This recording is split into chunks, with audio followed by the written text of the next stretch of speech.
फिर ये होस्ट के डीएनए को यूज करता है।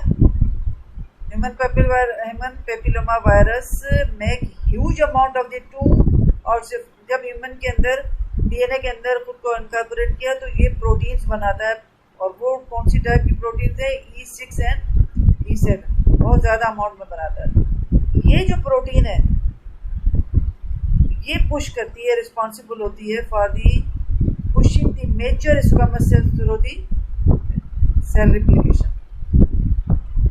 ठीक है, cycle by blocking the action of the tumour suppressor gene like. अब देखो इसने इस साइकिल को ही ब्लॉक कर दिया। एक किस किस को ब्लॉक किया? P53 को और रेटाइनोब्लास्टोमा ट्यूमर सप्रेसर जीन को, इनको ब्लॉक किया। किसने किया? Human papilloma virus.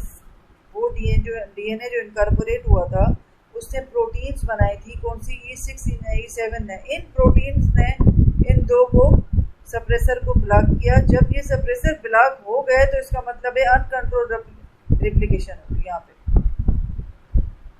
ये बहुत अहम PCQ है कि भाई ह्यूमन पेपिलोमा वायरस कैसे अनकंट्रोल करता है उसको, ग्रोथ को। तो उसका हमने ये प्रोसेस पढ़ा कि भाई वो पहले हाउस के डीएनए में खुद को इनकॉर्पोरेट करता है, अनकंट्रोल्ड उसकी डिवीजन होती है, और फिर वो हाईली अमाउंट में अपनी एक प्रोटीन बनाता है जिसका नाम E6 एंड E7 है। वो E6 एंड E7 जो है इनको सप्रेस करेगी, और जिसकी वजह से जो सेल है वो अनकंट्रोल्ड मल्टीप्लाई होता है। ठीक है, तो इसी तरीके से सर्विक्स में होगी तो सर्विक्स में क्या होगा कि फिजियोलॉजिकल अपोप्टोसिस नहीं होगी, और नॉर्मल प्रोग्राम सेल डेथ जो है वो करते हैं वो नहीं हो पाएंगे, और सर्वाइकल एपिथेलियम जो है वो डिवाइड हो जाएगी। ठीक है, अब आते हैं चंद रिस्क फैक्टर कौन से हैं। पहले तो मल्टीपल, मैं नहीं सेक्सुअल पार्टनर में ज़्यादा हूँ। ठीक है, उसमें बहुत ज़्यादा चांसेस होते हैं ह्यूमन पेपिलोमा वायरस के। Early sexual activity in early age में। फिर अदर सेक्सुअली ट्रांसमिटेड इन्फेक्शन कौन से? Such as chlamydia, gonorrhoea, syphilis, HIV, AIDS वगैरह। इनसे भी अगर किसी पेशेंट्स को ये हों तो उनको फिर ह्यूमन पेपिलोमा वायरस अटैक जल्दी करता है, उनको चांसेस ज़्यादा होता है, इंक्रीज रिस्क हो जाता है। और अगर किसी का इम्यून सिस्टम वीक है तो उसमें भी हो सकता है। और एक काज क्या है, यहाँ पे आप देखो, स्मोकिंग। ठीक है, स्मोकिंग जो है वो उसमें वो अक्सर किस में यूज होगी, किस टाइप में आती है? स्क्वेमस सेल कार्सिनोमा विकास में आती है। Exposure to miscarriage prevention drug, contraceptive pills जो लेते हैं उससे भी ज़्यादा चांस होता है। If mother took a drug called the डाइइथाइल स्टिलबेस्टेरोल। ठीक है, अगर वो प्रेगनेंसी के दौरान ये लेती है तो उसको भी, जो बेबी यू में have an increase risk of certain type of the cervical cancer, जिसको उस टाइप को हम कहते हैं क्लियर सेल कार्सिनोमा। ठीक है, अगर मदर ने प्रेगनेंसी के दौरान ये ड्रग ली,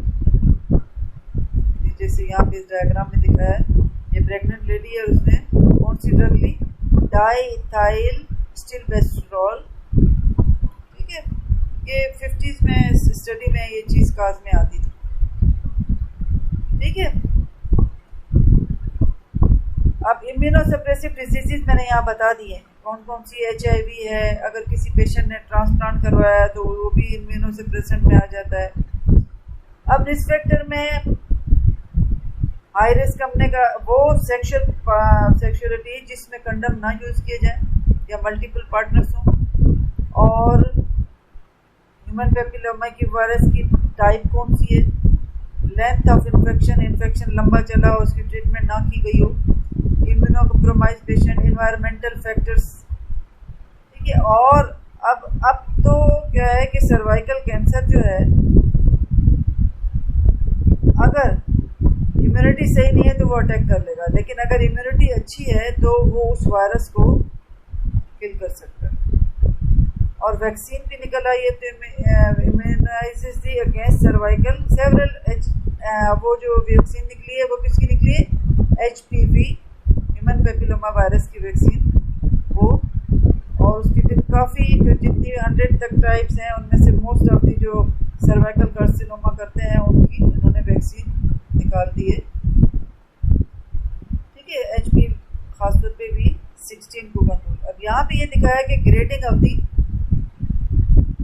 सर्वाइकल कैंसर। इसमें देखो फर्स्ट स्टेज में बेजल सेल इन्वॉल्व है, फिर सेकंड स्टेज में 2/3 तक ऊपर वाले सेल भी इन्वॉल्व है, और थर्ड स्टेज में तकरीबन सरफेस तक चला गया है, और फोर्थ में बिल्कुल ही ऑल एपिथेलियल सेल लेयर जो है वो इन्वॉल्व है, और फिफ्थ लेयर में जो है वो बेसमेंट मेम्ब्रेन को क्रॉस करके जो नीचे कनेक्टिव टिश्यू है इसका सर्विस का उसमें इन्वॉल्व हो गया। तो इसका पूरी जब लेयर इन्वॉल्व हो जाती है लेकिन बेसमेंट मेम्ब्रेन को क्रॉस ना करे तो उसको कहते हैं कार्सिनोमा इन सिटू। और अगर बेसमेंट मेम्ब्रेन को क्रॉस कर गया है तो हम कहेंगे इन्वेसिव सर्वाइकल कैंसर। ये एक डायग्राम में बताया अलग अलग स्टेजेस से है कि ह्यूमन पेपिलोमा वायरस का इन्फेक्शन हुआ है एपिथेलियल सेल्स में, उसमें सेल में ये भी सीखी कि ये जो सेल है इसकी क्या अपीयरेंस है। अगर हिस्टोलॉजिकली उसने स्लाइड में देखा तो इस इमेच्योर स्क्वेमस, अब उस सेल के अंदर क्या है, डेंस इरेगुलरली स्टेनिंग साइटोप्लाज्म, और न्यूक्लियस के गिर्द आप देखो जगह एक है वो बिल्कुल लाइट कलर की है, peri nuclear clearing, this one.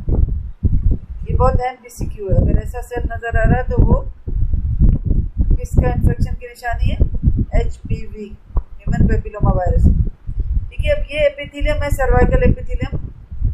ठीक, अब इसमें अगर इस तरीके से हम देखें तो यहाँ पे हमारे पास बेजल लेयर इन्वॉल्व है जिसको हम कहते हैं ग्रेड 1, और दूसरी में देखें तो ये ग्रेड 2 हो गया, सर्वाइकल इंट्रा न्यूक्लियसिया जो यहाँ पे गया, ये कहाँ पे गया, ग्रेड 2 तक। ठीक है, सर्वाइकल इंट्रा एपिथेलियल न्यूक्लियसिया ग्रेड 2, यहाँ पे ग्रेड 3 है, सर्वाइकल इंट्रा एपिथेलियल न्यूक्लियसिया ग्रेड 3 नजर आ रहा है, और यहाँ पे जो होल एपिथेलियम इन्वॉल्व है वो ग्रेड 3 है, और उससे अगर बेसमेंट मेम्ब्रेन से क्रॉस, इसको पूरे एपिथेलियम वाले को हम क्या कह रहे हैं, कार्सिनोमा इन सिटू। अभी अपने अंदर ही है, बाहर कहीं नहीं निकले। ठीक है, अपनी साइड पे ही। अगर बेसमेंट मेम्ब्रेन को क्रॉस कर जाता है तो उसको हम कहेंगे इन्वेसिव कार्सिनोमा, सर्वाइकल कार्सिनोमा। ठीक है, ठीक। अब यहाँ पे नीचे तो सर्वाइकल कनेक्टिव टिश्यू होगा, फिर इस सर्वाइकल स्ट्रोमा में ये इन्वेट करेगा, फिर वहाँ पे जो ग्लैंड्स होंगे उनको इन्वॉल्व करेगा, और अगर ब्लड वेसल्स हैं या लिम्फेटिक्स हैं उनको इन्वेट करेगा। ठीक है, तो एडिनोकार्सिनोमा सेकंड मोस्ट कॉमन जो है हमारे पास associated with HPV human papilloma virus epithelial cells. ठीक है, अब वो कारामनर सेल को इन्वॉल्व करेगा। उसमें हमने पढ़ा था स्क्वामस सेल कार्सिनोमा में कौन सी एपिथेलियम, मीन एक्टोसर्विस इन्वॉल्व है, इसमें एंडोसर्विस इन्वॉल्व है। ठीक है, higher grade more likely to progress and carcinoma less likely to progress to normal. अगर इस स्टेज तक आ गया इन सिटू वाले तक तो फिर वो उसकी प्रोग्रेस इतनी नहीं होती और वो नॉर्मल में नहीं जाता है। ठीक है, अच्छा, अब ह्यूमन पेपिलोमा वायरस अगर ग्रेड कौन सा है, सर्वाइकल इंट्राएपिथेलियल न्यूप्लेजिया, जो हमने यहाँ पे देखा डिफरेंट स्टेजेस मैंने आपको दिखाए। तो कैंसर जो है वो स्लो स्प्रेड होता है, इतना स्प्रेड जल्दी से नहीं होता। 10, 20, 30 years before invasive cervical carcinoma cancer develops. अब ये कौन सी एज है, 20 to 30 years ऑफ एज है, ये 40 to 50 years ऑफ एज है। कहने का मकसद ये है कि सर्वाइकल कैंसर रैपिड इतना ग्रो नहीं करता। अगर बिल फर्ज अब ये ग्रो कर गया, यहाँ पे क्या दिखा है, ये विजाइना है, तो majority of the vaginal cancer जो होते हैं वो मेटास्टेटिक होते हैं, जो सर्विक्स से आते हैं। और अब अगर ये ग्रेड 4 से क्रॉस करके इन्वेसिव में चला जाता है तो फिर इन्वेसिव करता है तो हमारे पास जो इसके यूट्रस के पीछे आगे पड़ा हुआ है, क्या यूट्रस पड़ा हुआ है, और सॉरी यूरिनरी ब्लैडर पड़ा होता है, पीछे रेक्टम पड़ा होता है और यूरेटर भी आ रहा होता है, तो ब्लैडर को इन्वॉल्व करेगा। तो if invade and block the ureter, यहाँ पे दिखा है। अगर इसको यूरेटर को ब्लॉक किया तो हाइड्रोनेफ्रोसिस और रीनल फेलियर होगा, ठीक है। और अगर लिम्फेटिक्स को इन्वॉल्व कर लेता है, सर्कुलेटरी ये जो हमारे पास लिम्फ नोड्स वगैरह नजर आ रहे हैं, तो उससे फिर ये लिवर और लंग्स की तरफ जाएगा, लिम्फेटिक्स की तरफ, ठीक है। अगर लिम्फेटिक्स में मोस्ट कॉमनली ऑर्गन कौन से, लिवर एंड लंग्स, और अगर इसने ब्लैडर को भी इन्वॉल्व कर सकता है, और अगर यूरेटर को किया तो उससे क्या होगा, हाइड्रोनेफ्रोसिस और रीनल फेलियर। तो ये जो majority of this squamous cell carcinoma है, ये जो देखो बेस की तरफ निकल रहा है, यहाँ पे इन्होंने ग्लैंड को इन्वॉल्व किया, cervical adeno carcinoma, epithelial glands और सर्विक्स को इन्वॉल्व किया, ठीक है। यहाँ पे हमने क्या दिखा है कि सिम्टम्स कौन कौन से आते हैं, पहले डायग्राम से देख लेते हैं फिर इसको पढ़ लेते हैं। सिम्टम्स देखो, एबनॉर्मल वेजाइनल ब्लीडिंग होगी, पोस्ट क्वाइटल ब्लीडिंग, क्वाइटस के बाद, सेक्सुअल एक्टिविटी के बाद, ठीक है। तो वेजाइनल डिस्कम्फर्ट तो होगी, लेकिन अब यहाँ पे देखो ये इसमें इस पैड में शो किया है कि ब्लीडिंग हुई है, पोस्ट क्वाइटल ब्लीडिंग, और इसमें देखो स्मेल है, फाउल स्मेलिंग डिस्चार्ज, ठीक है। और उसको देखो फ्रैंक पेन है, that radiate to the groin, ठीक है। हाइड्रोनेफ्रोसिस मैंने पीछे बता दिया। और अगर करीब कौन सा है, ब्लैडर है, तो ब्लैडर को इन्वॉल्व किया तो क्या होगा, यूरिनरी फ्रीक्वेंसी होगी, डिस्यूरिया, यूरिन करने के दौरान दर्द होगा, और यूरिन में ब्लड भी आ सकता है, यूरिनरी फ्रीक्वेंसी, बार बार उसको यूरिन आ रही है, ठीक है। और रेक्टम पीछे अगर पोस्टीरियरली जो होता है यूट्रस के, तो उसको इन्वॉल्व किया तो कॉन्स्टिपेशन होगा। और अगर लिम्फ नोड को इन्वॉल्व कर गया तो पेल्विक पेन भी होगा, और उसकी पहला मेटास्टेसिस साइड मैंने कौन सी बताई थी, लिवर एंड लंग्स, ठीक है। फिर डायग्नोसिस कैसे करते हैं, पेप्सिमेर मोस्ट कॉमनली पहले बोलना है यही है, ठीक है। पेप्सिमेर लिया और उसको माइक्रोस्कोप में देखते हैं स्लाइड्स को, अगर पॉजिटिव होगा तो डिस्प्लेसिया मिलेगा। फिर कोलोस्कोपी की, high risk human papilloma DNA virus जो है वो टेस्टिंग वर्ल्ड वाइड हम क्या यूज करते हैं, most cervical cancer most common, lack of the screening and vaccines worldwide, तो यही है क्योंकि सबके पास तो वैक्सीन अवेलेबल नहीं है। हाई सोशियो इकोनॉमिक कंट्रीज जैसे यूएसए है, less common than endometrial cancer, वहाँ पे सर्वाइकल कार्सिनोमा इतना कॉमन नहीं है जितना एंडोमेट्रियल है, ठीक है। तो डायग्नोसिस सिम्प्टोमेटिक हम कैसे करते हैं, अगर पेल्विक एग्जामिनेशन किया पहले, ठीक है, उसमें यूट्रस में यहाँ पे जहाँ पे सर्विक्स है वहाँ पे बैरल शेप सर्विक्स नजर आया ऐसा, वरना तो बहुत छोटा होता है, नैरो होता है, ठीक है।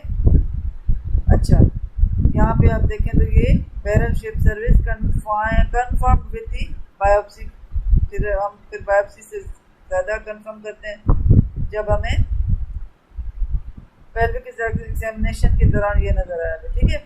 और अगर इसमें होगा तो सर्विक्स में और क्या चीज़ होगा, इनलार्ज इंड्यूरेटेड सर्विक्स होगा, मास मिलेगा और अल्सरेशन नजर आएगी। ये जो पेल्विक एग्जामिनेशन की है उसमें ulceration, mass and enlarge indurated cervix नजर आएगा, ठीक है। बैरल शेप सर्विक्स, अगर बात की जाए अल्ट्रासाउंड के लिहाज से, ठीक है। तो बैरल शेप सर्विक्स जो है, फिर अब देखो तो इसमें सीटी स्कैन करते हैं, एमआरआई करते हैं to look for the metastasis देखने के लिए। अगर उसको ऐसी कंडीशन मिलती है तो फिर इसका नेक्स्ट स्टेप क्या होगा, सीटी स्कैन और एमआरआई की जाएगी ताकि मेटास्टेसिस देखी जाए कि कहाँ तक स्प्रेड कर चुका है, किस ग्रेड में है, क्या है। ट्रीटमेंट हम क्या देते हैं, local excision of the lesion with the cryosurgery, ठीक है, नाइट्रस ऑक्साइड यूज करके। अच्छा, फिर क्या है, conization mean transformation zone and some और all of the endocervix को रिमूव कर दिया। पहला क्या किया, लोकल एक्सिशन किया, किसके थ्रू, क्रायो सर्जरी के थ्रू। और दूसरा क्या है, कोनाइजेशन में जो जोन थी कॉलमनर और स्ट्रेटिफाइड स्क्वैमस के बीच में, ठीक है, उसको पूरा रिमूव किया या फिर पूरा ऊपर नीचे जितना endocervix, all of the endocervix remove. ठीक है, इसमें एक्टो को नहीं किया, देखो कोनाइजेशन, ट्रांसफॉर्मेशन जोन एंड सम और all of the endocervix remove. फिर आप यहाँ पे देखो सर्वाइकल कैंसर में यहाँ इसने क्या दिखाया है, सर्जरी दिखाई है, surgically remove just tumour, tumour को रिमूव कर दिया। और ऑलमोस्ट आल्सो यूट्रस और लिम्फ नोड्स को रिमूव करेगा अगर ये है कि भाई लिम्फ नोड इन्वॉल्व हो। तो एडवांस कैंसर हो चुका है तो रेडिएशन और कीमोथेरापी देनी पड़ेगी। तो ये सीक्वेंस में आपको बतानी पड़ेगी, पहला स्टेप ये है, दूसरा ये है, तीसरा फिर ये सर्वाइकल कैंसर हुआ तो, और अगर एडवांस हुआ तो क्या करना होगा। ठीक है, और ये वैक्सीनेशन है जो कि किस टाइप पे एक्टिव है, 16, 18, 31, 33, 45, 52 एंड 58 ये टाइप्स हैं किसकी, ह्यूमन पेपिलोमा वायरस की। 100 टाइप्स होती हैं, ये मोस्ट कॉमनली जो सर्वाइकल कैंसर में इन्वॉल्व होती हैं। ठीक है, जो लो रिस्क है इसके लिए भी ये वैक्सीन एक्ट करती है। ठीक है, अब ये मैंने थोड़ा सा ऐसे पुराना ही पीछे वाला ही दिखाया कि डेवलप वेरी स्लोली डेवलप करता है क्योंकि starts as cervical intraepithelial neoplasia. ठीक है, डेवलप वेरी स्लोली। अब ये squamous cell carcinoma most commonly जो अफेक्टेड होता है by human papilloma virus infection. ठीक है,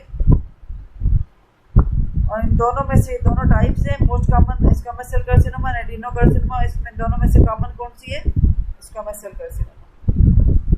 ठीक है, अर्ली स्क्रीनिंग का टेस्ट कौन सा है, पेप्स है। अच्छा, प्री कैंसरस लीजन अगर नजर आई तो क्रायोसर्जरी एंड कोनाइजेशन की जाएगी और सर्वाइकल कैंसर को सर्जिकली रिमूव किया जाता है। ठीक है, ये वही चीज़ है कि ये जो मैंने पहली स्लाइड आपको दिखाई थी कि भाई ये जो एसिम्प्टोमेटिक है इसका स्टेज 2 है, तो इसमें क्या किया, क्रायोसर्जरी। और ये जो जिसने कभी पेप्समेयर करवाया ही नहीं था तो उसका कंफर्म किया बायोप्सी के थ्रू, अगर नो मेटास्टेसिस नहीं है, removal of the uterus and the lymph nodes remove किया। ठीक है, ये ही आना चाहिए एज पैथोलॉजी।